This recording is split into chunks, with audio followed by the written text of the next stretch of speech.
Como este versículo esquecido da Bíblia pode transformar sua vida e acabar com sua angústia? Existe uma palavra de Deus que atravessa séculos como uma flecha silenciosa. Uma palavra que muitos recitam por hábito, mas poucos compreendem em profundidade. Ela repousa em um trecho das Escrituras que parece simples à primeira leitura, quase discreto, quase invisível, como se estivesse esperando o momento certo para se revelar a quem realmente precisa dela. Enquanto multidões procuram alívio em técnicas modernas, em distrações rápidas e em soluções que evaporam com o tempo, esse versículo permanece ali, imutável, carregando a estrutura espiritual capaz de desmontar a ansiedade que corrói o coração humano. A angústia que domina a nossa geração não nasceu do nada. Ela cresce em meio à pressa, ao excesso de escolhas, ao bombardeio de informações que consomem a mente e ao peso das responsabilidades que sufocam a alma.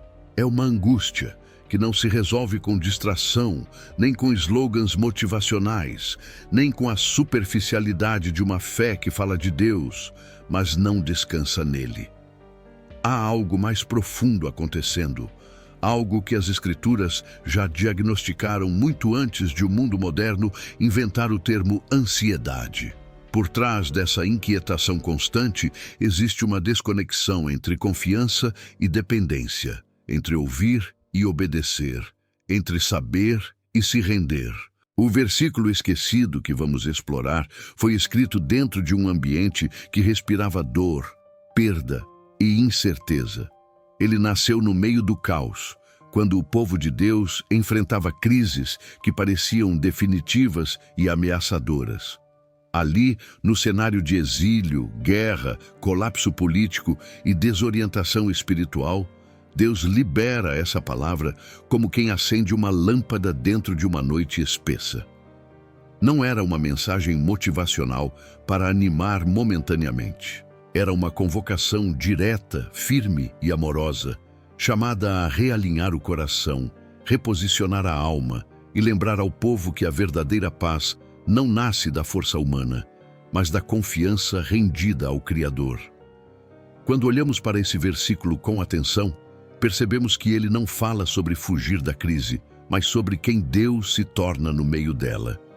Ele não aponta para um estado emocional, mas para uma postura espiritual. Ele não promete ausência de problemas, mas a presença de um fundamento que não se abala quando tudo ao redor treme. Por trás de cada palavra existe um convite que soa atual, urgente e profundamente transformador. Você não precisa viver esmagado pela ansiedade, porque existe uma arquitetura divina para restaurar sua mente e sua fé. O que a maioria das pessoas não percebe é que esse texto carrega uma ordem espiritual. Ele revela um caminho, ele estabelece uma sequência. Primeiro, uma postura. Depois, uma confiança. Por fim, um descanso real, que não depende de circunstâncias nem de soluções rápidas, mas da certeza de que o Deus que falou esse versículo continua sendo o mesmo hoje. A profundidade deste texto só se abre quando retiramos as camadas superficiais e examinamos seu contexto linguístico, histórico e espiritual. E quando fazemos isso, percebemos que sua aplicação não apenas combate a angústia, mas realinha a maneira como enxergamos a vida, Deus e nós mesmos. Este vídeo é um mergulho nessa palavra que muitos conhecem, mas poucos aplicam. Uma jornada que vai desde o cenário onde ela foi escrita até sua força prática para quem vive dentro da tempestade moderna. Uma jornada que revela não apenas o que o versículo diz, mas por que ele transforma. E quando a luz desse texto finalmente se revela, a angústia perde o trono que construiu no coração. Porque onde a palavra é compreendida, a alma encontra o caminho de volta ao descanso que só Cristo pode oferecer. Isaías capítulo 30, versículo 15. Na conversão e no descanso está a vossa salvação. Na tranquilidade e na confiança, a vossa força. O mistério do texto esquecido. A Bíblia não esconde a verdade, mas a verdade pode se tornar invisível quando o coração se acostuma à superfície. Existem textos que atravessam gerações, repetidos em coros, memorizados em infância, citados em momentos de crise, mas nunca realmente compreendidos. São versículos que perderam a nitidez com o tempo, como inscrições antigas cobertas por poeira. Esse é o caso do versículo que estamos prestes a desvendar. Ele está diante de nós, mas nossa leitura apressada faz com que percamos sua essência. A angústia que tantos cristãos enfrentam hoje revela um dado inquietante. Não é a ausência de Bíblia que destrói a paz da alma, mas a incapacidade de enxergar o que a Escritura realmente está dizendo. Quando alguém repete esse versículo sem entender seu propósito, ele se torna apenas uma frase de conforto, um sussurro tímido dentro do barulho intenso da mente. Mas quando esse texto é compreendido de maneira profunda, no contexto em que Deus o liberou, ele se transforma em um pilar espiritual capaz de sustentar uma vida inteira. A angústia moderna nasce de uma mistura perigosa entre excesso de informação e falta de discernimento. Temos acesso a centenas de promessas, mas raramente paramos para perguntar o que Deus quis comunicar através delas. Repetimos palavras sagradas sem permitir que elas toquem as raízes da alma. É aqui que o mistério começa a se revelar. O versículo esquecido não é apenas um texto sobre paz, é um diagnóstico espiritual. Ele foi escrito em um momento da história de Israel em que o povo conhecia a verdade, mas vivia como se estivesse distante dela.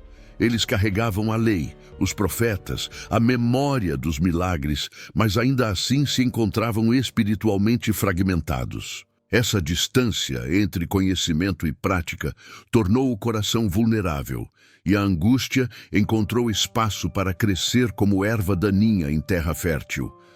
A mesma dinâmica acontece hoje. A palavra está próxima, mas o entendimento está longe. A promessa está viva, mas a aplicação está morta. Esse versículo, quando analisado, expõe o perigo de uma fé que sabe, mas não se rende.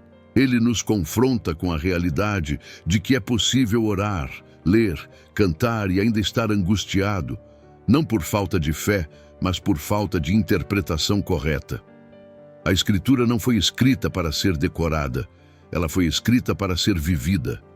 E cada vez que tratamos uma promessa como um amuleto, perdemos o poder que ela carrega. O mistério do texto esquecido é exatamente esse. Ele não transforma quando é citado, mas quando é entendido. Ele não restaura quando é repetido, mas quando é obedecido. Quando compreendemos isso, algo em nossa perspectiva começa a se deslocar. A angústia deixa de ser vista apenas como um sintoma emocional e passa a ser percebida como um sinal espiritual. Uma alma ansiosa é muitas vezes uma alma que reconhece a verdade, mas não a integra ao cotidiano. É como alguém que segura uma chave, mas insiste em empurrar a porta. O versículo esquecido foi escrito para revelar essa fissura entre entendimento superficial e postura espiritual. Ele foi projetado por Deus para unir aquilo que o coração fragmentado separou. Mas para desvendar esse texto, precisamos ir além do que vemos na tradução moderna. Precisamos voltar ao ambiente onde ele nasceu, às circunstâncias que moldaram suas palavras, ao sofrimento que preparou seu surgimento. Só então a luz que ele carrega se tornará plenamente visível. O mistério não está em descobrir algo novo, e sim em recuperar algo antigo. Está em remover as camadas de pressa, de religiosidade e de interpretação incompleta que ao longo do tempo enfraqueceram o impacto deste versículo. Quando fizermos isso, veremos que a transformação que ele promete não é poética, mas real, concreta e profundamente cristocêntrica. E para alcançar essa revelação, o próximo passo é retornar ao cenário que moldou essa palavra. O versículo esquecido foi escrito em um momento de tensão nacional, e essa tensão é a chave que abre seu significado. Para entender sua força, precisamos entender o mundo que o cercava, o cenário histórico que mudou o sentido. Esse versículo nunca foi escrito para tempos tranquilos, e é exatamente isso que explica por que sua força muitas vezes passa despercebida. Quando o lemos hoje, fazemos isso em meio às nossas próprias pressões, rotinas e desafios. Mas ignoramos que ele nasceu dentro de uma realidade infinitamente mais devastadora do que a maioria das pessoas imagina. Para compreender sua profundidade, precisamos voltar ao mundo que o moldou, um mundo em colapso, em que o povo de Deus via tudo aquilo que considerava seguro se desfazer diante dos seus olhos. O ambiente em que esse versículo foi registrado estava saturado de medo, destruição e sensação de abandono, e cada palavra dele respira essa atmosfera de urgência espiritual. Israel, no período em que esse texto foi escrito, não vivia dias de estabilidade política. Pelo contrário, enfrentava as ameaças constantes de impérios que se levantavam como gigantes sobre as nações menores. O cerco militar, a opressão econômica, a humilhação nacional e a perda da identidade eram realidades diárias. Famílias inteiras eram arrancadas de suas terras, cidades eram destruídas, e o templo, a joia espiritual do povo, estava sempre ameaçado por forças inimigas. A guerra não era apenas um evento externo, mas uma sombra permanente que acompanhava cada decisão, cada oração e cada desvio. É nesse cenário pesado, cheio de incertezas, que Deus libera este versículo como uma âncora para corações que tremiam diante da violência e da perda. O exílio, um dos eventos mais traumáticos da história bíblica, é a chave emocional e espiritual que ilumina o sentido dessa passagem. Homens, mulheres e crianças eram levados para longe de sua terra, longe de seus costumes e longe de tudo o que conheciam. O povo que antes celebrava festas, colheitas e vitórias, agora chorava ao lado de rios estrangeiros, tentando entender o que havia acontecido com as promessas feitas a seus antepassados. O choque não era apenas físico, mas espiritual. Parecia que Deus havia silenciado. Parecia que o futuro havia sido enterrado. Parecia que a identidade de nação santa havia se diluído em poeira. É precisamente nesse ambiente de desorientação que o versículo esquecido surge, não como um adorno teológico, mas como um socorro divino. Quando o povo sentia que tudo estava perdido, Deus falava. Quando o caos externo parecia sufocante, ele revelava um caminho interno. Essa dinâmica histórica explica por que o versículo tem poder para confrontar a angústia moderna. Ele foi forjado em fogo, escrito sob pressão, comunicado a corações que respiravam o peso da derrota. Isso significa que ele não foi criado para inspirar momentos de calmaria, mas para reconstruir fé em meio à devastação. Entender esse contexto nos livra de reduzir o versículo a uma frase suave. Ele não é suave, ele é resistente. É feito do mesmo material que sustentou gerações inteiras quando nada mais havia para sustentar. Ele foi pronunciado para um povo que precisava reaprender a confiar, reaprender a esperar e reaprender a enxergar Deus em meio à escuridão. Esse pano de fundo transforma completamente a maneira como lemos o texto. Cada palavra dele carrega o eco de lágrimas, o peso de perdas, a tensão de decisões difíceis e a esperança frágil que só se mantém viva porque Deus ainda fala. Mas esse cenário histórico não é apenas uma moldura, ele determina o significado. Sem ele, o versículo parece apenas uma promessa poética. Com ele se torna uma convocação profunda. O povo não precisava de um discurso motivacional, mas de orientação espiritual real. Eles precisavam aprender que a paz não seria conquistada por alianças políticas, estratégias militares ou força humana. Eles precisavam voltar à postura que permitia ouvir e obedecer à voz divina. O versículo é a resposta de Deus a um povo que lutava contra o medo e buscava sobreviver a uma realidade que parecia insuportável. E é justamente essa ligação entre contexto e significado que nos leva ao próximo passo. Há uma palavra específica dentro desse versículo que define seu sentido. Uma palavra antiga, muitas vezes suavizada ou distorcida pelas traduções modernas. Uma palavra que, quando compreendida em sua raiz original, muda tudo. Para entender o poder do versículo, precisamos primeiro entender o peso linguístico que ele carrega. O peso linguístico que a tradução escondeu. A palavra-chave deste versículo não significa o que muitos imaginam, e é justamente essa diferença que altera completamente a forma como ele deve ser vivido. Quando abrimos nossas traduções modernas, encontramos termos suaves, domesticados, moldados para uma leitura fluida no idioma atual. No entanto, o texto original não foi escrito para a suavidade. Ele carrega uma força que atravessa séculos e exige atenção. Cada palavra bíblica nasce dentro de um campo semântico carregado de nuances históricas, culturais e espirituais. Ignorá-las é correr o risco de transformar uma convocação divina em um conselho superficial. No hebraico ou no grego, dependendo do versículo que está sendo trabalhado, certos termos possuem densidade que não cabe dentro de uma única palavra moderna. Uma expressão aparentemente simples pode carregar a ideia de postura, silêncio, submissão, firmeza e rendição simultaneamente. É aqui que o versículo esquecido revela seu primeiro estrondo espiritual. Ele não está chamando o leitor para uma emoção, mas para uma posição interior.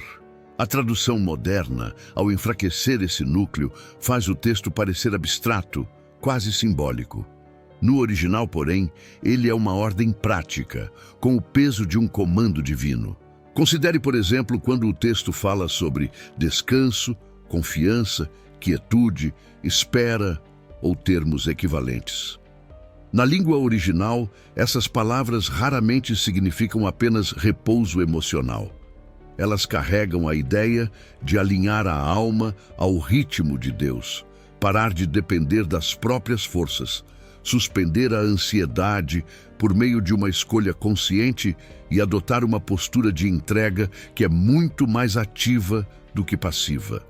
Não é uma calma vazia, mas um posicionamento espiritual que se torna arma contra o caos interior.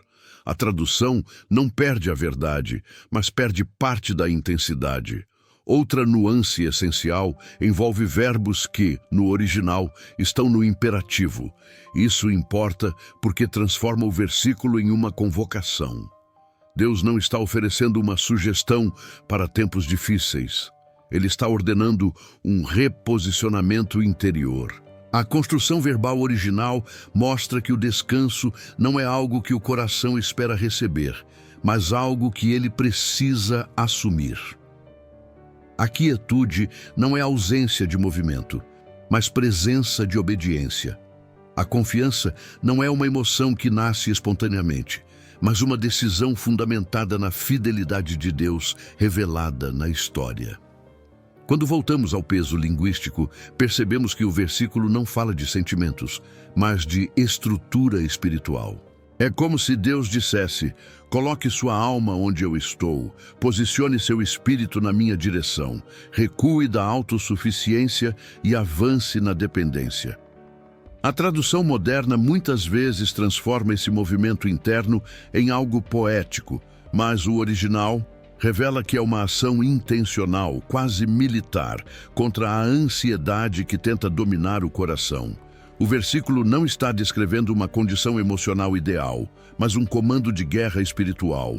Há ainda uma dimensão que os estudiosos conhecem bem. Em textos antigos, a ordem das palavras é uma forma de ênfase. O que aparece primeiro não é aleatório. Em muitos casos, a palavra de maior impacto aparece logo no início, criando uma espécie de martelo espiritual que molda o restante da frase. Esse detalhe, quase sempre perdido na tradução, muda a maneira como lemos e aplicamos o texto. Quando Deus coloca uma palavra como pare, silencie-se, confie, retorne, aquietai-vos, ou qualquer equivalente no início da frase, isso significa que tudo o que vem depois só pode ser compreendido a partir desse comando inicial. A tradução muitas vezes dilui essa arquitetura. Ao estudar o original, percebemos que a frase não é neutra. Ela é firme, carregada de autoridade e impregnada de urgência. Esse versículo não fala com voz suave. Ele fala como quem toma o coração pela mão e o traz de volta ao centro. Ele desmonta o impulso humano de controlar tudo e chama o cristão a descansar na soberania divina. Isso explica por que tantas pessoas citam esse texto sem experimentar sua força. Elas o tratam como uma promessa passiva, quando na realidade ele é uma convocação ativa. A alma só encontra paz quando obedece ao comando que as palavras originais carregam.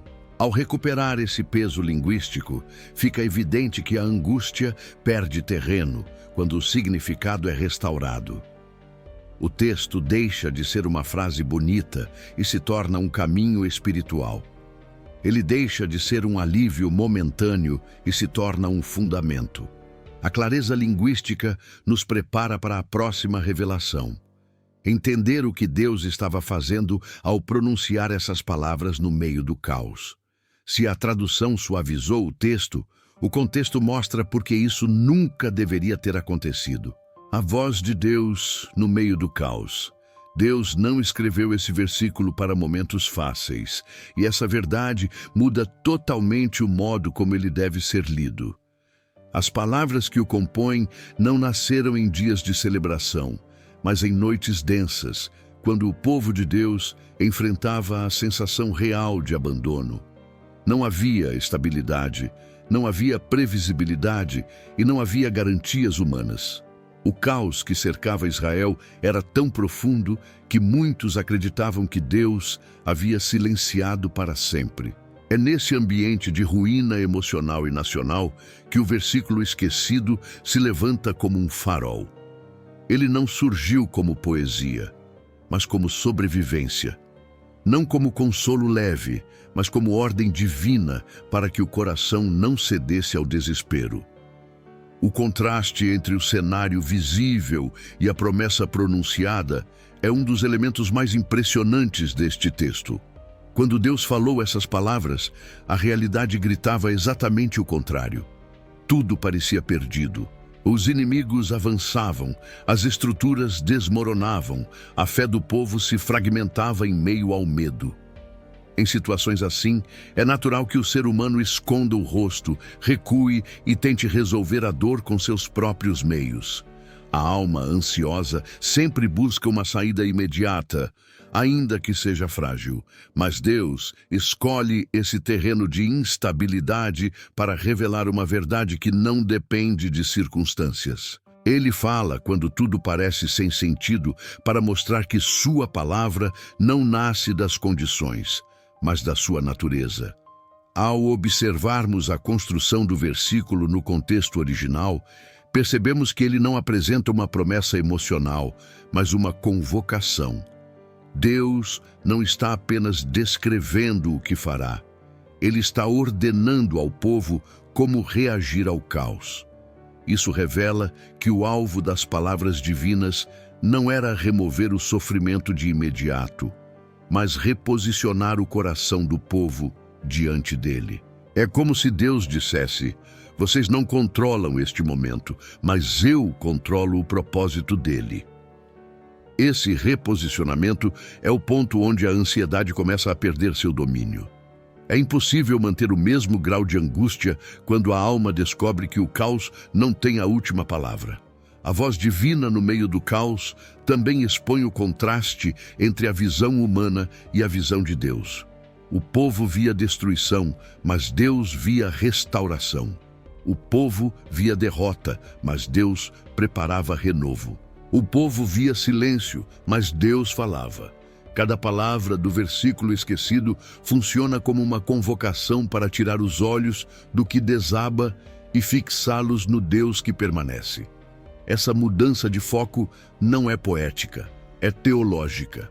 A fé bíblica nasce quando o coração aprende a ouvir a voz de Deus acima da voz das circunstâncias. Esse era o chamado para Israel naquele tempo e continua sendo para nós hoje. O texto revela que Deus não espera que o povo produza paz por esforço próprio. Ele sabe que a alma humana, quando isolada, não consegue sustentar equilíbrio no caos. Por isso, o versículo não é um apelo sentimental para que o povo tente ficar calmo, mas uma instrução divina que estabelece a base da verdadeira paz. A paz bíblica não nasce da ausência de problemas, mas da presença do Deus que governa os problemas. O povo precisava entender isso, e nós também. Nos dias mais escuros, a voz que realmente importa não é a nossa, nem a da cultura, nem a das notícias. É a voz que rompe o silêncio e convoca o espírito a permanecer firme. Essa dinâmica explica por que tantas pessoas citam esse versículo e ainda assim continuam angustiadas. O problema não está no texto, mas na expectativa equivocada. Muitos querem que o versículo mude as circunstâncias, quando a intenção de Deus é mudar o coração dentro das circunstâncias. A promessa não é de controle humano, mas de descanso divino. O caos externo não impediu Deus de falar no passado e não impede hoje.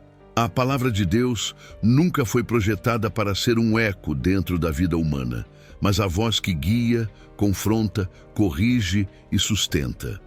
A voz de Deus no meio do caos é a prova de que Ele não nos abandona quando o mundo desaba. Ele fala em ambientes onde o medo tenta roubar a esperança. Fala quando a alma tenta decidir se confia ou se desiste. Fala para realinhar a mente e quebrar o ciclo da ansiedade que se alimenta de expectativas humanas frustradas. E quando essa voz é entendida, a angústia começa a perder espaço, não porque o caos desapareceu, mas porque a autoridade divina passa a ocupar o lugar central na alma. Mas se Deus fala com tanta clareza, por que ainda vivemos tão angustiados? O próximo capítulo revela a raiz espiritual dessa inquietação e mostra por que a geração moderna luta tanto para experimentar a paz que Deus prometeu. A raiz espiritual da angústia moderna. A angústia não nasce do que falta, mas do que sobra. Essa frase se torna evidente quando observamos a alma humana pela lente da Escritura. A geração moderna sofre não porque vive em escassez, mas porque vive em excesso. Excesso de estímulos, excesso de escolhas, excesso de expectativas, excesso de velocidade, excesso de responsabilidade. A mente que nunca descansa se torna terreno fértil para a inquietação, e o coração que tenta carregar mais do que foi criado para suportar acaba se rompendo por dentro. Angústia cresce silenciosamente no espaço entre a capacidade humana e a sobrecarga cotidiana. E é nesse espaço que o versículo esquecido da Bíblia se torna um chamado urgente. A raiz espiritual da angústia está na desconexão entre fé e confiança prática. Muitos conhecem a verdade, mas vivem como se ela não fosse suficiente. A Bíblia fala, mas o coração responde com dúvida. Cristo chama ao descanso, mas a alma insiste em controlar.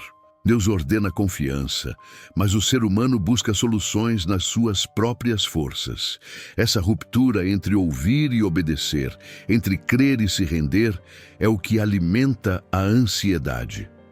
Não se trata apenas de um problema emocional, mas de uma falha espiritual. A angústia moderna se intensifica quando o coração tenta ser ao mesmo tempo servo de Deus e senhor das circunstâncias. Ao longo das Escrituras, Deus sempre confrontou essa dualidade.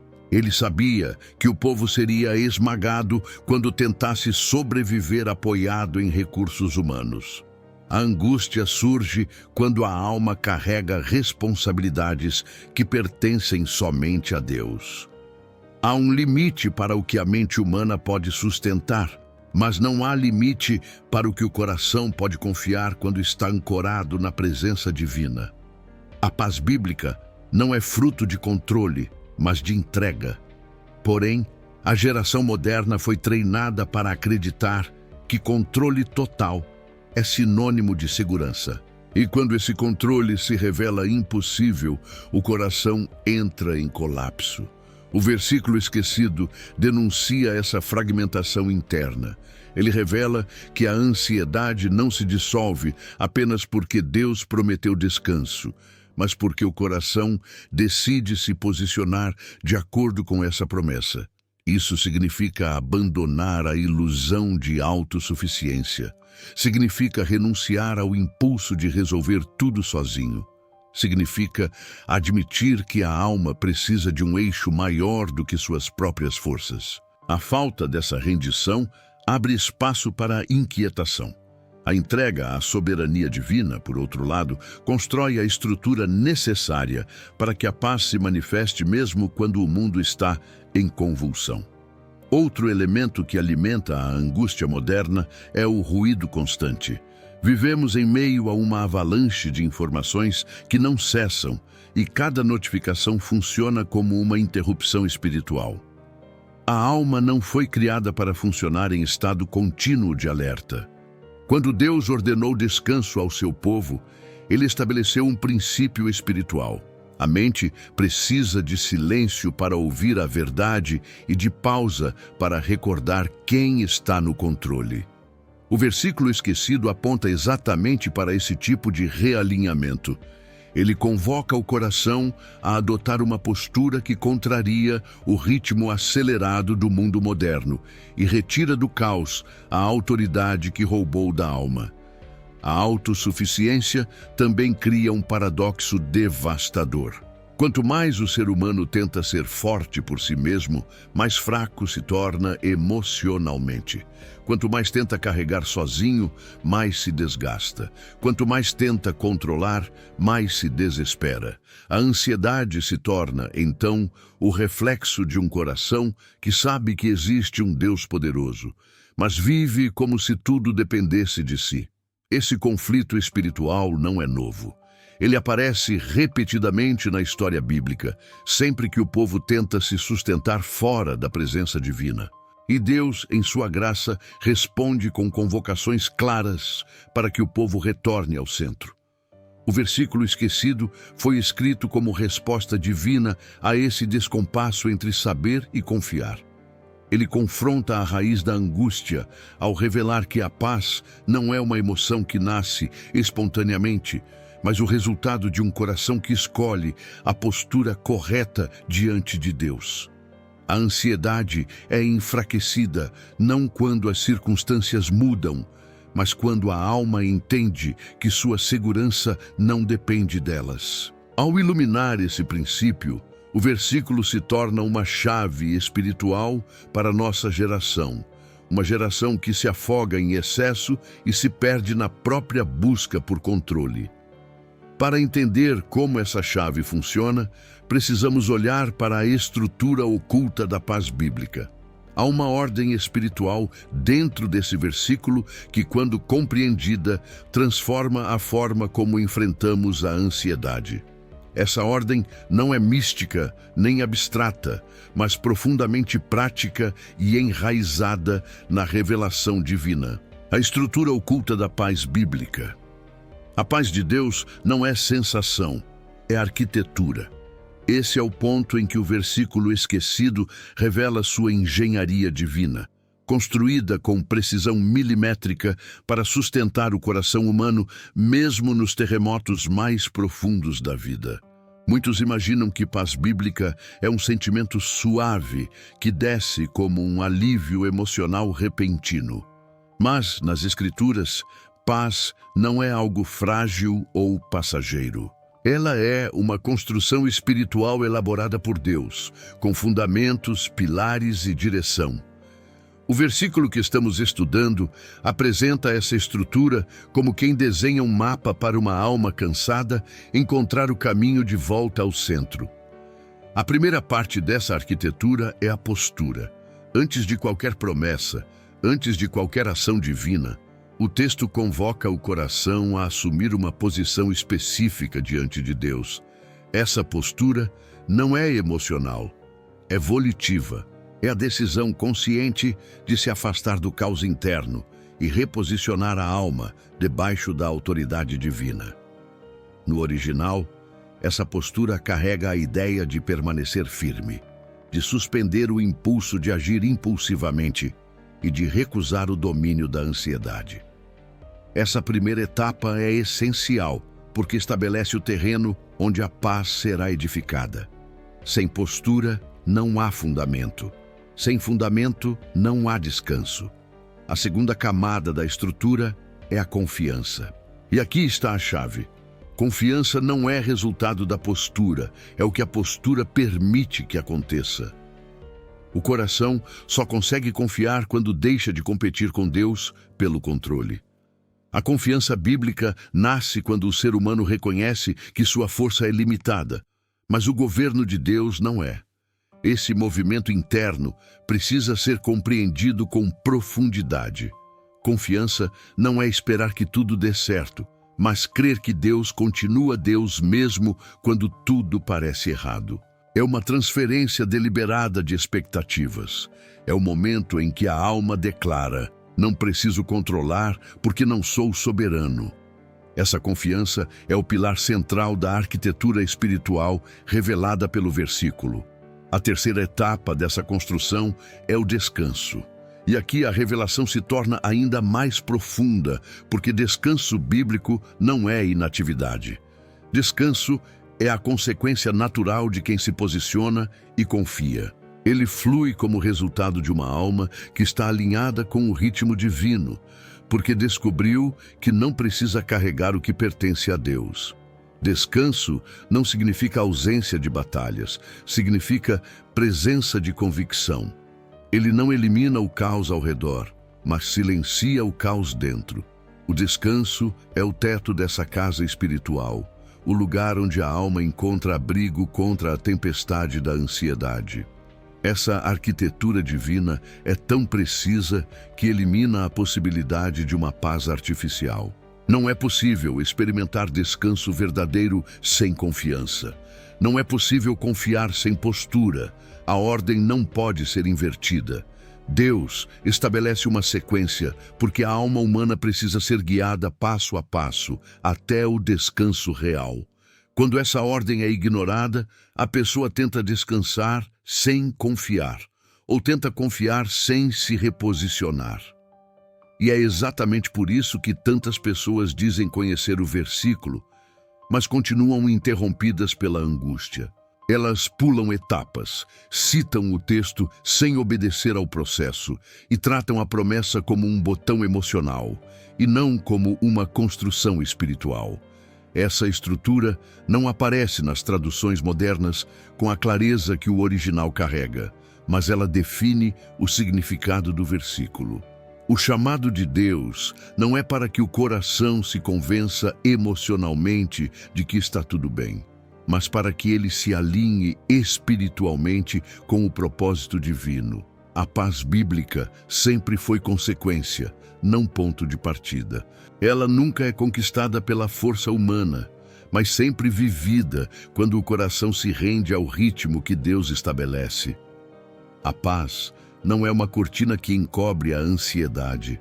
É uma casa construída sobre um fundamento que não se abala. Quando entendemos essa arquitetura, percebemos por que esse versículo é tão poderoso.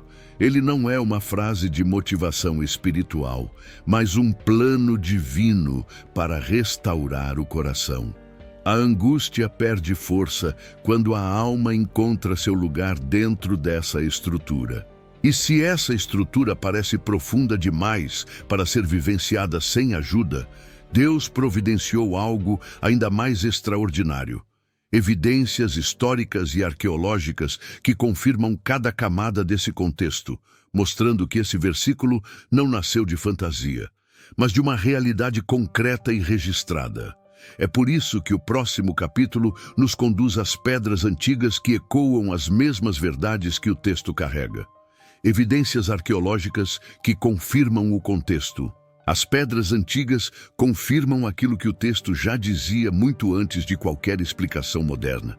Quando olhamos para o cenário bíblico apenas com os olhos da fé, enxergamos espiritualidade. Mas quando somamos a isso o olhar histórico e arqueológico, o versículo ganha um peso ainda maior. Ele deixa de ser apenas uma palavra divina registrada em um rolo e passa a ser uma resposta específica a eventos reais, documentados e preservados pelo tempo. As ruínas, inscrições, objetos e camadas de civilizações antigas funcionam como testemunhas silenciosas que reforçam a urgência e a força desse versículo esquecido.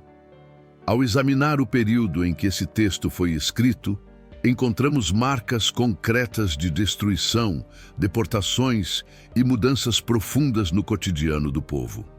Escavações em cidades como Samaria, Jerusalém, Laquis e Babilônia revelam o ambiente de colapso em que o versículo nasceu. Muros derrubados, portões queimados, casas destruídas e inscrições descrevendo campanhas militares confirmam que o povo enfrentava momentos de ruína nacional. Entre os achados, encontramos registros de reis estrangeiros celebrando vitórias sobre Israel e Judá, listas de tributos cobrados, prisões de nobres e a deportação em massa de famílias. Nada disso é simbólico, tudo isso é histórico. Essas evidências revelam que o versículo não foi escrito no conforto de um templo intacto, mas ao som de guerras, ao eco de chamas e ao choro de famílias dispersas. As tábuas cuneiformes encontradas na antiga Babilônia, por exemplo, mostram nomes israelitas registrados como trabalhadores forçados em terras estrangeiras. Em outras escavações, foram encontrados jarros com inscrições que fazem referência direta ao período de tributos pesados impostos sobre o povo. Cada fragmento reforça a verdade. O texto que hoje citamos como promessa foi para eles uma âncora no meio de um trauma coletivo. A arqueologia também confirma um detalhe essencial. Esse versículo foi escrito em um momento em que a confiança humana havia falhado completamente. Alianças militares quebraram. A diplomacia ruiu. A economia colapsou. A monarquia enfraqueceu. Nada sustentava a nação, exceto a palavra que Deus enviava por meio dos profetas. As inscrições assírias e babilônicas mostram que ninguém escapava da força desses impérios. Para o povo, a sensação era de impotência total. E é justamente nesse contexto de fragilidade absoluta que Deus ordena postura, confiança e descanso. O versículo não é uma resposta a um problema pequeno, mas a um colapso total. Outro ponto revelador é a presença de inscrições que registram rituais de lamentação comuns em povos antigos quando enfrentavam dias de crise. Esses rituais incluíam choros públicos, roupas rasgadas, poeira na cabeça e longos períodos de silêncio. Esse silêncio cultural e espiritual cria uma ponte direta com o versículo esquecido. O texto não surge isolado, mas conectado a um povo que já expressava dor de forma intensa e coletiva.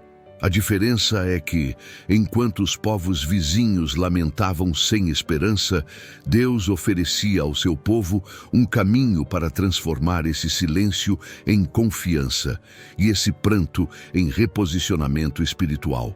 Escavações em Jerusalém também revelaram cartas de homens que tentavam avisar autoridades sobre aproximações de exércitos inimigos. Essas cartas, escritas com urgência, mostram que o medo era visceral. Nada parecia seguro. Ao lado dessas cartas foram encontrados restos queimados de edifícios e camadas de cinzas que confirmam a destruição narrada nos textos proféticos. Com esse pano de fundo tão concreto, o versículo esquecido deixa de ser lido como uma frase reconfortante e passa a ser compreendido como um comando absoluto para que o coração não desmoronasse junto com a cidade. Quando somamos todos esses achados, fica claro que o versículo não foi criado para embalar o coração em dias tranquilos. Ele foi projetado para ser vivido em meio às ruínas. Ele foi escrito para ensinar o povo que a paz verdadeira não nasceria da reconstrução das muralhas, mas da reconstrução da alma. O mesmo princípio vale para nós hoje. Deus não oferece paz apenas para remover o caos, mas para impedir que o caos governe o interior humano. Com esse entendimento, estamos prontos para enxergar o próximo degrau da revelação. Se a arqueologia confirma o contexto, o próprio versículo revela uma convocação divina que transforma esse texto em algo muito maior do que uma promessa. Transforma-o em um chamado profundo. O convite divino escondido no versículo não é uma promessa automática, é uma convocação. Essa é a dimensão que muitos leitores ignoram ao se aproximarem deste versículo esquecido. Quando Deus fala essas palavras, Ele não entrega um consolo passivo, não oferece um alívio instantâneo, nem concede uma paz que se derrama sobre quem permanece imóvel. O texto revela algo muito mais profundo, uma chamada direta, intencional e transformadora para que o coração assuma uma posição específica diante dele. Esse convite não é opcional. É um direcionamento claro que define a fronteira entre permanecer na angústia ou atravessar o caminho da paz. A estrutura do versículo deixa isso evidente quando observamos sua forma original. O comando vem primeiro, a promessa vem depois. Deus não diz, eu darei descanso e por isso vocês devem confiar.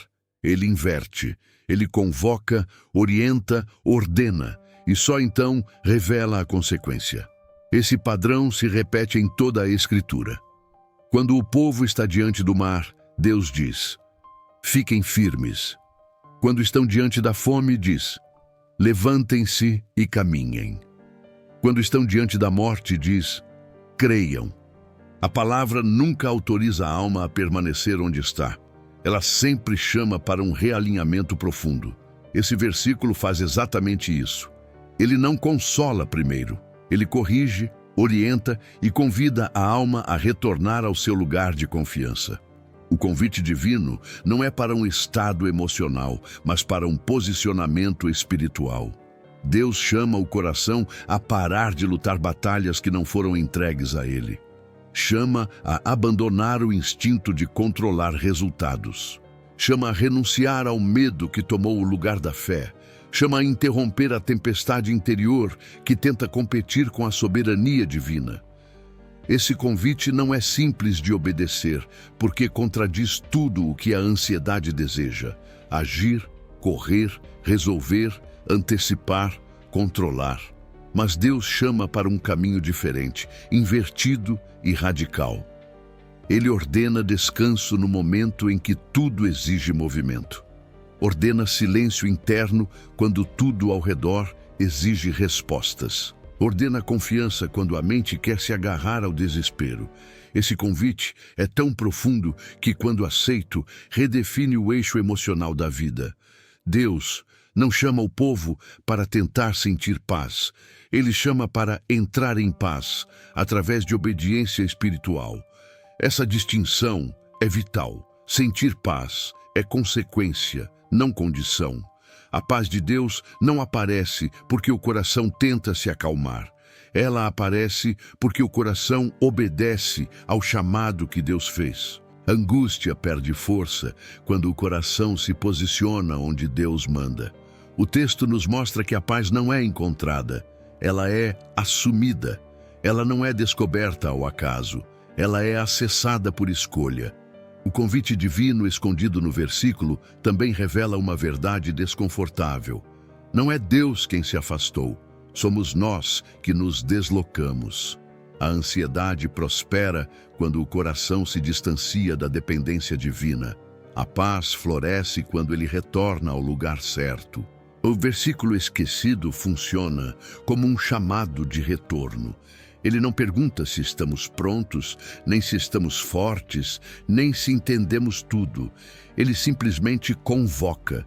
Ele nos chama para o lugar onde ele sempre esteve. A obediência ao chamado é o primeiro passo para romper o ciclo da angústia. E quando esse chamado é obedecido, algo extraordinário acontece.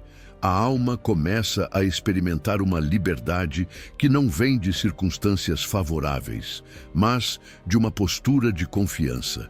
Essa é a razão pela qual tantas pessoas recitam esse texto e não são transformadas. Tratam o versículo como promessa, mas Deus o escreveu como convocação. A promessa é real, mas ela só se manifesta na vida de quem responde ao chamado. O versículo é uma porta espiritual.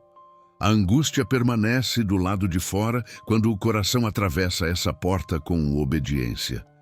É exatamente aqui que o próximo capítulo se torna essencial. Se o convite é tão claro, por que tantos não conseguem vivê-lo? O problema não está na mensagem, mas na aplicação. A igreja moderna cita esse versículo, mas raramente pratica o processo que ele exige. A aplicação prática que a igreja moderna ignora. A maioria repete o versículo, mas não vive o processo. Essa é a fratura silenciosa que impede milhões de cristãos de experimentarem o poder real desse texto esquecido. Em muitos lugares, o versículo se transformou em frase motivacional, em lema decorado, em slogan espiritual para momentos difíceis. Mas ele nunca foi projetado para ser usado dessa maneira. Ele não foi escrito para ornamentar discursos, nem para servir como remédio rápido para dias de angústia.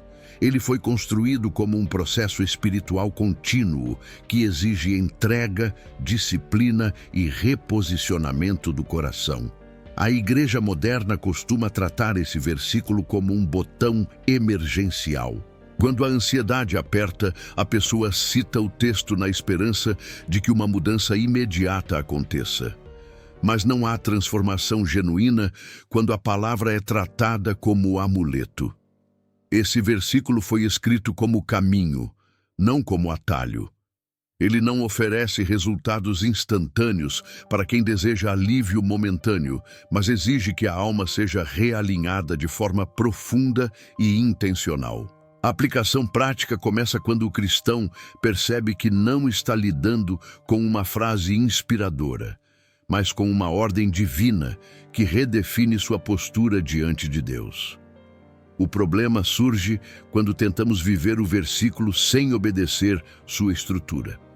Muitos querem descanso sem postura, paz sem confiança e transformação sem rendição.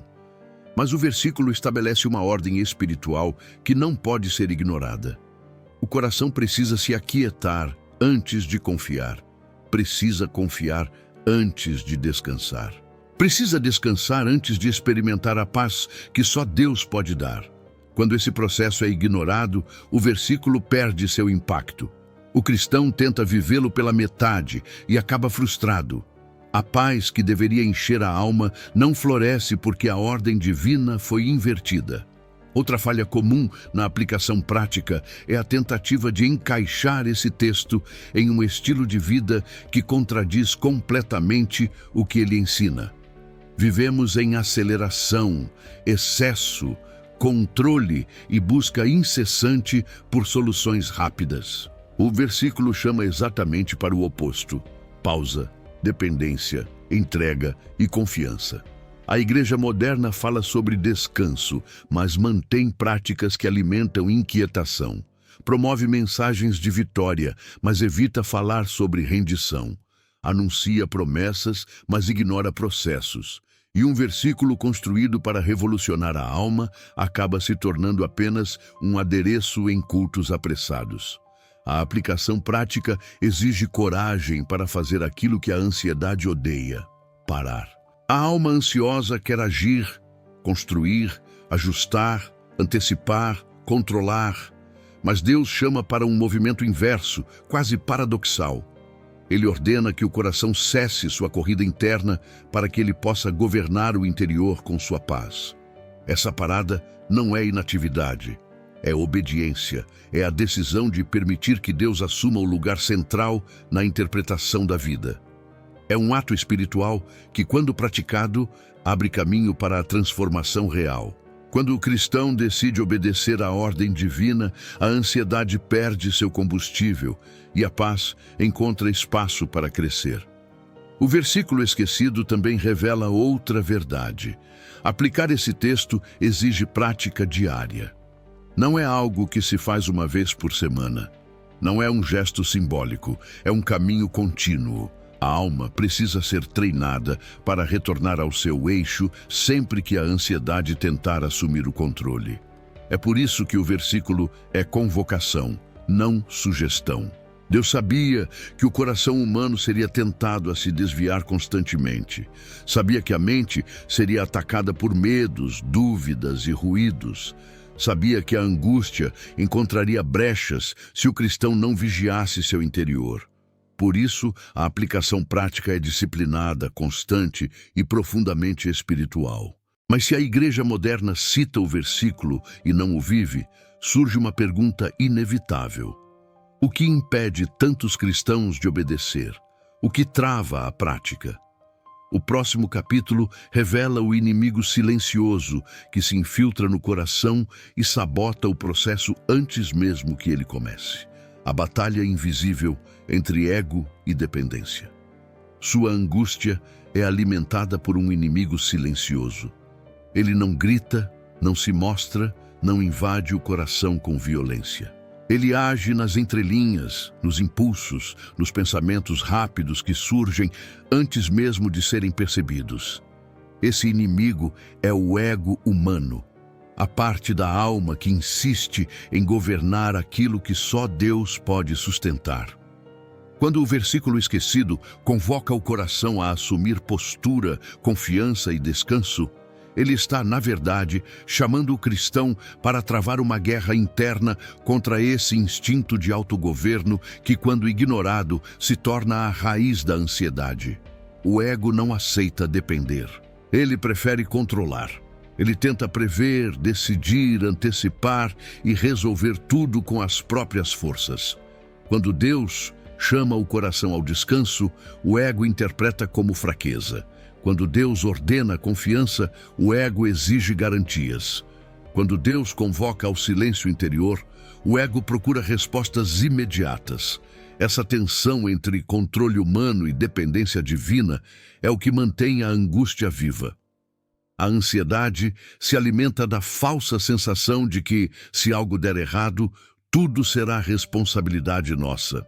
A alma se torna refém de um peso que nunca foi projetada para carregar. Essa batalha invisível é antiga. Ela aparece no Éden, quando o ser humano tenta decidir sozinho o que é melhor. Aparece no deserto, quando Israel quer retornar ao Egito, porque pelo menos lá tinha previsibilidade. Aparece nos discípulos que tentam resolver tempestades com a força dos remos, enquanto Cristo dorme no barco. Em todos esses episódios, a ansiedade floresce quando o ego assume o trono. O versículo esquecido enfrenta exatamente essa realidade. Deus não quer apenas aliviar a angústia. Ele quer destronar a autossuficiência. Esse é o ponto onde a guerra espiritual se intensifica, porque o ego nunca se entrega facilmente. Quando o versículo ordena postura, ele confronta o ego que quer agir impulsivamente. Quando ordena confiança, confronta o ego que exige controle. Quando ordena descanso, confronta o ego que busca soluções imediatas. O texto não é apenas uma instrução para acalmar a alma, mas uma convocação para derrubar o governo do eu.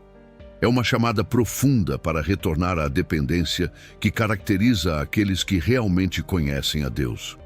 O ego, porém, luta, ele resiste, ele tenta racionalizar, negociar e relativizar a ordem divina. Mas nenhuma paz é possível enquanto o ego permanece no comando. A batalha se torna ainda mais intensa quando percebemos que o ego cria expectativas irreais. Ele acredita que tudo deve se resolver de acordo com o seu plano. Quando a vida não segue esse roteiro, a angústia explode. A alma sofre porque tenta impor ao mundo um peso que o mundo não pode carregar. Deus, conhecendo essa fragilidade humana, libera o versículo como um decreto de realinhamento. Pare de exigir que a vida se comporte como você quer. Pare de tentar moldar o futuro com suas próprias mãos. Pare de esperar garantias antes de confiar. Sua paz não virá pela conquista do controle, mas pela renúncia dele. Essa verdade é libertadora, mas também dolorosa. Ela exige humildade, exige entrega genuína, exige reconhecer que nosso maior inimigo não é a situação ao redor, mas o orgulho dentro de nós. Muitos cristãos não conseguem aplicar o versículo porque tentam obedecê-lo sem crucificar o ego. Eles dizem que confiam, mas continuam exigindo sinais. Dizem que descansam, mas carregam preocupações como se fossem responsáveis por tudo. Essa duplicidade destrói a paz. A angústia prospera quando o coração está dividido entre fé superficial e controle oculto. Quando o ego finalmente é confrontado pela palavra, algo começa a se quebrar. E esse rompimento é necessário. Deus não quer apenas que a ansiedade diminua. Ele quer que o coração aprenda a depender nele de forma tão profunda que nenhuma circunstância consiga roubar a paz. Esse é o verdadeiro milagre do versículo esquecido. Ele não muda primeiro as circunstâncias, ele muda primeiro a estrutura interna da alma. Ele convoca o cristão a morrer para a autossuficiência e viver ancorado na confiança absoluta. E é justamente quando essa batalha chega ao seu ápice que o próximo capítulo se levanta com força. Existe um momento na caminhada espiritual em que o versículo deixa de ser teoria e se torna realidade. Um ponto de ruptura, em que a palavra finalmente revela seu poder transformador. O ponto de ruptura, quando o versículo se torna real. Há um momento em que a palavra deixa de ser teoria. Esse instante não acontece de forma grandiosa, nem é acompanhado por sinais visíveis aos olhos humanos. Ele nasce dentro do íntimo, silenciosamente, como uma mudança de eixo que altera toda a estrutura da alma. O versículo esquecido atinge sua força máxima quando o coração atravessa o ponto de ruptura entre saber e viver. Até esse momento, o texto pode ter sido entendido, analisado, estudado e até memorizado, mas ainda não transformou. A transformação só começa quando o coração decide se submeter àquilo que entendeu, mesmo que a situação externa continue igual. Esse ponto de ruptura ocorre quando o cristão finalmente percebe que a paz de Deus não chega quando tudo se resolve, mas quando algo se resolve dentro dele. É o momento em que a pessoa deixa de lutar contra a circunstância e passa a lutar contra a incredulidade. Deixa de tentar alterar os ventos e passa a ajustar as velas. Deixa de exigir que Deus remova o caos e passa a permitir que Deus governe o interior. É nesse exato movimento de rendição prática que o versículo esquecido revela sua verdadeira natureza. Ele não foi escrito para ser sentido primeiro. Ele foi escrito para ser obedecido primeiro. O sentimento vem depois.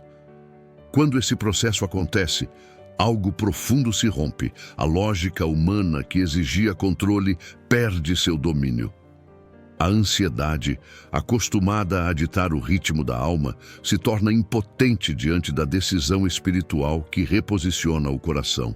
É aqui que testemunhos bíblicos se tornam mais do que histórias, tornam-se espelhos. Pense nos homens e mulheres das Escrituras que atravessaram cenários impossíveis carregando uma paz inexplicável. Não foi a ausência de dor que os sustentou, foi obediência à voz de Deus no meio dela. A paz que repousou sobre eles não veio como emoção espontânea, mas como fruto da escolha contínua de confiar, quando confiar parecia irracional. O ponto de ruptura também é o lugar onde o cristão descobre que a paz bíblica não depende de circunstâncias favoráveis. Ela se manifesta em prisões, desertos, exílios, perseguições e noites de lágrimas. A história de Israel confirma isso. Enquanto aqueles que resistiram ao comando divino foram consumidos pela angústia, aqueles que obedeceram experimentaram uma espécie de descanso que não tinha lógica humana. Profetas escreveram em meio a ruínas, salmistas cantaram em meio à escuridão, apóstolos descansaram em meio à perseguição. Eles não eram fortes, eles eram rendidos. Quando o versículo esquecido se torna real, o cristão experimenta algo que a psicologia humana não consegue explicar: a paz que excede entendimento. Não porque ignora a dor, mas porque ela nasce de um lugar mais profundo que a própria dor. É o tipo de paz que não nega a realidade, mas se recusa a ser governada por ela. A alma passa a caminhar com firmeza, não porque vê o caminho completo, mas porque sabe quem está conduzindo. Esse tipo de paz não é emocional, é espiritual. Não é circunstancial, é teológica. Não é frágil, é sólida como o caráter imutável de Deus. Esse ponto de ruptura geralmente é precedido por resistência. A alma tenta se segurar no antigo padrão, tenta controlar mais uma vez, tenta prever, tenta resolver. Mas chega um momento em que ela entende que não existe saída verdadeira sem rendição verdadeira. Quando esse entendimento finalmente vence, algo novo nasce. A alma descobre que obedecer ao versículo não é um peso, é libertação. A ansiedade perde terreno, porque o coração deixou de ser um campo de batalha e se tornou um terreno consagrado. Esse é o momento que transforma teoria em vida. É quando a palavra deixa de ser recitada e passa a ser habitada. É quando o versículo esquecido deixa de ser um texto e se torna uma realidade espiritual. É o instante em que a alma descansa, não porque não há tempestade, mas porque encontrou abrigo dentro dela. E quando esse ponto é alcançado, o coração está pronto para perceber algo ainda maior. O versículo não é apenas uma instrução para lidar com a angústia. Ele é uma janela que aponta diretamente para Cristo. E sem essa revelação central, tudo o que foi dito até agora permanece incompleto. A revelação central, Cristo como chave interpretativa. Sem Cristo, esse versículo perde essência. Ele se torna apenas uma frase bonita sobre calma e confiança, algo semelhante a conselhos filosóficos ou mensagens de sabedoria humana. Mas quando Cristo é colocado no centro, toda a estrutura do texto se ilumina. Ele deixa de ser apenas uma instrução para lidar com a angústia e se torna uma revelação do próprio coração de Deus. O versículo esquecido não é apenas uma convocação espiritual. É um reflexo direto da obra de Cristo, da sua autoridade e da sua maneira de lidar com a alma humana. Quando o vemos por essa lente, percebemos que cada palavra aponta para ele como eixo da verdadeira paz. A postura que o versículo exige encontra seu modelo em Cristo. Ele é aquele que permaneceu firme diante de tempestades, de acusações, de abandono e de sofrimento extremo. A quietude que ele viveu não veio de passividade, mas de dependência absoluta do Pai. Em sua vida, vemos que postura não é paralisia, é alinhamento. Ele sabia quem governava o universo. Sabia que o Pai estava no controle. Não respondeu a pressões com desespero, nem às crises com ansiedade. Ele nos mostra que assumir a postura exigida pelo versículo não é esforço humano, mas imitação consciente daquele que já caminhou nesse caminho. A confiança descrita no texto também encontra em Cristo sua expressão máxima. Ele confiou no Pai quando multidões o rejeitaram, quando discípulos o abandonaram, quando autoridades o condenaram e quando o mundo parecia dominado pela injustiça. Sua confiança não estava nas circunstâncias, mas na fidelidade divina. Seu coração não se movia de acordo com o caos ao redor, mas com a certeza de que nada fugia ao governo do Pai.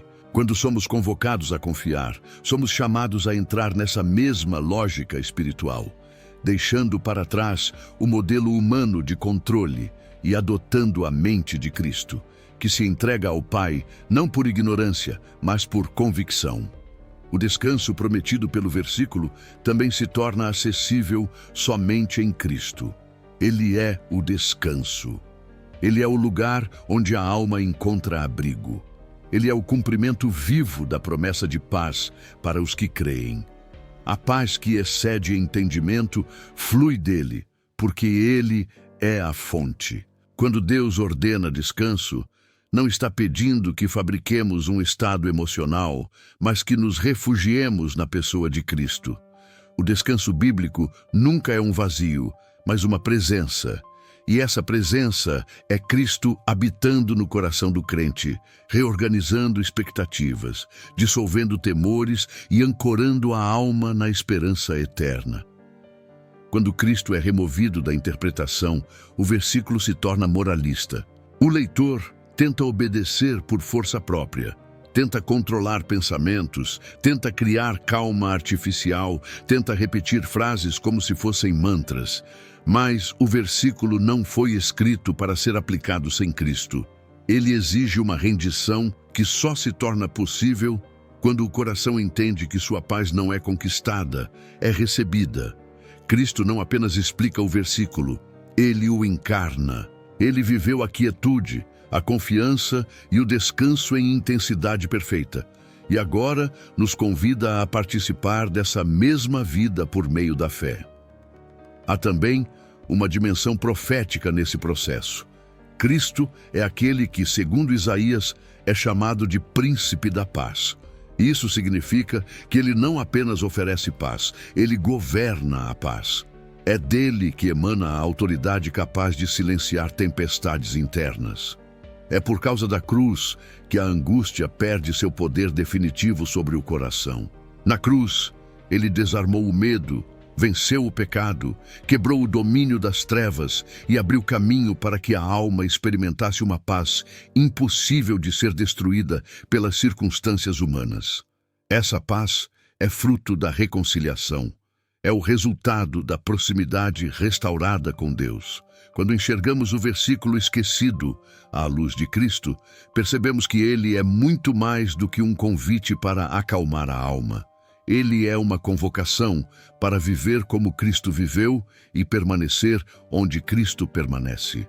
Angústia se dissolve não por causa da força interna do crente, mas porque Cristo se torna o fundamento interno da alma.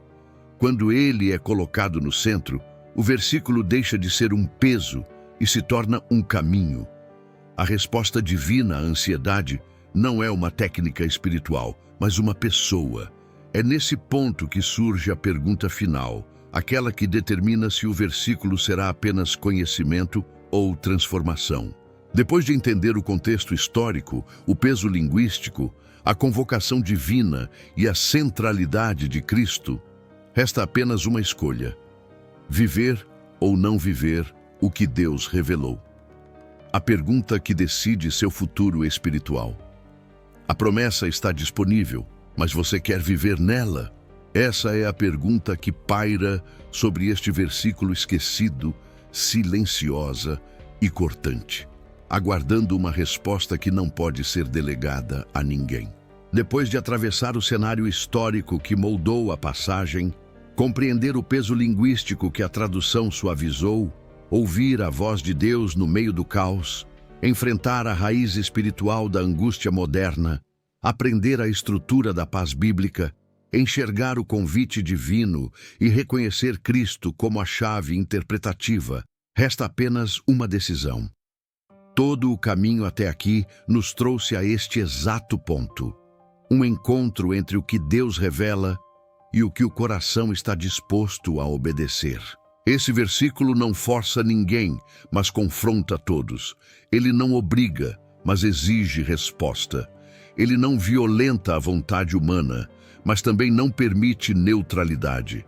A alma que escuta a convocação divina precisa decidir se permanecerá no padrão antigo ou se entrará na paz que Deus oferece. É aqui que a batalha interior se torna mais clara. A angústia não será vencida pela intensidade emocional, mas pela mudança de postura. A fé não se tornará madura pela repetição de palavras, mas pela rendição diária ao chamado do versículo. A paz não surgirá automaticamente, mas como fruto de uma decisão espiritual sustentada ao longo do tempo. A pergunta é simples, mas seu impacto é profundo. Você quer viver na paz que Deus estabeleceu ou quer continuar preso ao ciclo de ansiedade que sua própria força mantém? Não há meio termo. Deus não divide o governo da alma. Se ele não é o eixo, a ansiedade será. Se ele não é a âncora, o caos será. Se ele não é a fonte, o medo será. O versículo esquecido expõe essa dualidade com firmeza. Ele não permite que o cristão viva tentando equilibrar fé e controle. Ele chama para abandonar o controle e assumir a fé como fundamento inegociável da vida. A escolha de viver esse versículo não se expressa em declarações públicas, mas em gestos silenciosos. Ela acontece quando você escolhe orar antes de agir, quando decide confiar antes de exigir garantias, quando entrega a Deus aquilo que não pode carregar, quando retorna ao silêncio interior para ouvir a voz dele, quando recusa o impulso de reagir com pressa, quando permite que Cristo seja o centro da sua interpretação da vida, quando aceita que descansar não é desistir, mas obedecer. Esse tipo de escolha é invisível ao mundo, mas profundamente evidente para Deus. É preciso reconhecer que viver esse versículo desafia a lógica humana. Ele exige coragem para parecer fraco aos olhos do mundo e forte aos olhos de Deus. Ele pede que você solte o controle no exato momento em que tudo dentro de você grita para segurá-lo. Ele convoca para uma confiança que não se apoia no que você vê, mas no que Deus disse. Essa confiança não é irracional. Ela é fundamentada na fidelidade divina revelada ao longo de toda a história bíblica. Aquele que falou o versículo é o mesmo que sustentou profetas, libertou cativos, guiou reis, renovou nações e ressuscitou mortos. Ele não muda. Sua palavra não falha. Sua autoridade não diminui. A angústia se alimenta da dúvida sobre quem Deus é. A paz floresce quando essa dúvida é substituída por certeza. Não a certeza arrogante de quem acha que nada o afetará, mas a certeza humilde de quem sabe que Deus é suficiente. O versículo esquecido nos conduz a essa convicção final. Se Deus falou, podemos descansar. Se Deus ordenou, podemos obedecer. Se Deus chamou, podemos responder. Essa decisão é o divisor de águas entre viver ansioso ou viver rendido, entre sobreviver ao caos ou atravessá-lo em paz, entre carregar o peso da vida sozinho ou entregá-lo ao Deus que nunca perde o controle. E assim, ao chegar ao fim desta jornada, o versículo se torna mais do que um texto. Ele se torna um convite diário. Um caminho para todos os que estão cansados de carregar o mundo nos ombros. Uma convocação para reposicionar a alma. Uma promessa viva que só se cumpre na vida daqueles que decidem confiar. A angústia não desaparece de repente, mas perde o domínio quando o coração decide onde permanecer. E o lugar certo sempre será Cristo, o fundamento que sustenta, o descanso que restaura e a paz que permanece mesmo quando tudo ao redor se abala.